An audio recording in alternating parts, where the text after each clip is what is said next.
एक छोटे से गांव में रमेश नाम का एक व्यक्ति रहता था।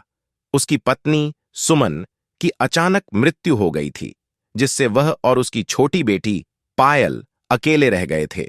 सुमन की मृत्यु के बाद रमेश ने दूसरी शादी नहीं की, क्योंकि उसे लगता था कि कोई और उसकी बेटी को मां का प्यार नहीं दे पाएगा। रमेश ने अपनी बेटी की परवरिश का जिम्मा खुद उठाया। वह सुबह जल्दी उठता, पायल के लिए नाश्ता बनाता और उसे स्कूल भेजता। स्कूल से लौटने के बाद वह पायल के साथ होमवर्क करता और फिर दोनों मिलकर खाना बनाते। रमेश ने पायल को हर काम में शामिल किया ताकि वह आत्मनिर्भर बन सके।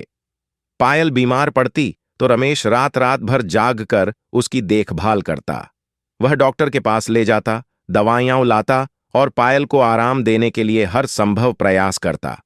पायल भी अपने पिता के इस समर्पण को समझती और जल्दी ठीक होने की कोशिश करती। रमेश ने पायल को आत्मनिर्भर बनाने के लिए उसे घर के कामों में भी शामिल किया। वह उसे खाना बनाना सिखाता, सफाई करना और छोटे मोटे मरम्मत के काम भी सिखाता। पायल ने भी अपने पिता से बहुत कुछ सीखा और धीरे धीरे वह एक जिम्मेदार और आत्मनिर्भर लड़की बन गई। एक दिन पायल ने अपने पिता से कहा, पापा, अब आपकी बारी है आराम करने की।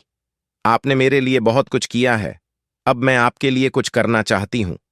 रमेश ने मुस्कुराते हुए कहा, बेटा, तुम्हारी खुशी ही मेरी सबसे बड़ी संपत्ति है। तुमने जो कुछ भी हासिल किया है वह मेरे लिए सबसे बड़ा इनाम है। रमेश ने पायल को न केवल शिक्षा दी, बल्कि उसे जीवन के महत्वपूर्ण मूल्यों से भी अवगत कराया। वह उसे सिखाता कि कैसे दूसरों की मदद करनी चाहिए, कैसे ईमानदारी और मेहनत से जीवन में आगे बढ़ना चाहिए। पायल भी अपने पिता की मेहनत और समर्पण को समझती थी और हमेशा उनकी मदद करने की कोशिश करती थी। रमेश ने पायल को हर खुशी देने की कोशिश की। वह उसे पार्क में घुमाने ले जाता, उसके लिए कहानियां सुनाता और उसके साथ खेलता। पायल के जन्मदिन पर रमेश ने हमेशा कुछ खास करने की कोशिश की। वह खुद केक बनाता और पायल के दोस्तों को बुलाकर छोटी सी पार्टी करता। समय बीतता गया और पायल बड़ी होती गई। उसने स्कूल में अच्छे अंक प्राप्त किए और कॉलेज में दाखिला लिया।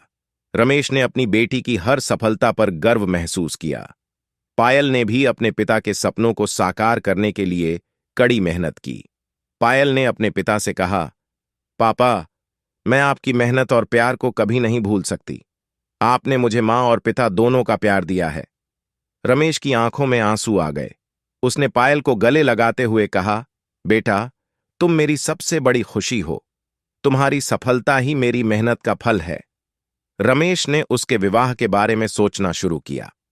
पायल भी अपने पिता की इच्छा का सम्मान करती थी और उसने अपने जीवन साथी के चुनाव में रमेश की राय को महत्व दिया। कुछ समय बाद पायल की मुलाकात एक अच्छे और समझदार युवक रोहित से हुई। रोहित एक सॉफ्टवेयर इंजीनियर था और उसके परिवार के मूल्य भी रमेश और पायल के समान थे। दोनों परिवारों की सहमति से पायल और रोहित का विवाह तय हो गया। विवाह के दिन रमेश की आंखों में खुशी के आंसू थे। उसने अपनी बेटी को दुल्हन के रूप में देखकर गर्व महसूस किया। पायल ने भी अपने पिता से वादा किया कि वह हमेशा उनके साथ संपर्क में रहेगी और उनकी देखभाल करेगी। विवाह के बाद पायल और रोहित ने एक खुशहाल जीवन की शुरुआत की। पायल ने अपने पिता के समर्पण और प्यार को कभी नहीं भुलाया और हमेशा उनके साथ खड़ी रही। रमेश ने भी अपनी बेटी की खुशियों में अपनी खुशियां देखीं और संतोष महसूस किया। इस तरह रमेश और पायल की कहानी एक सुखद अंत तक पहुंची, जहां सच्चा प्यार और समर्पण ने हर मुश्किल को पार कर लिया और जीवन को खुशहाल बना दिया। इस तरह रमेश और पायल ने एक दूसरे के साथ मिलकर हर मुश्किल का सामना किया और एक खुशहाल जीवन जिया। उनकी कहानी इस बात का प्रमाण है कि सच्चा प्यार और समर्पण किसी भी मुश्किल को पार कर सकता है।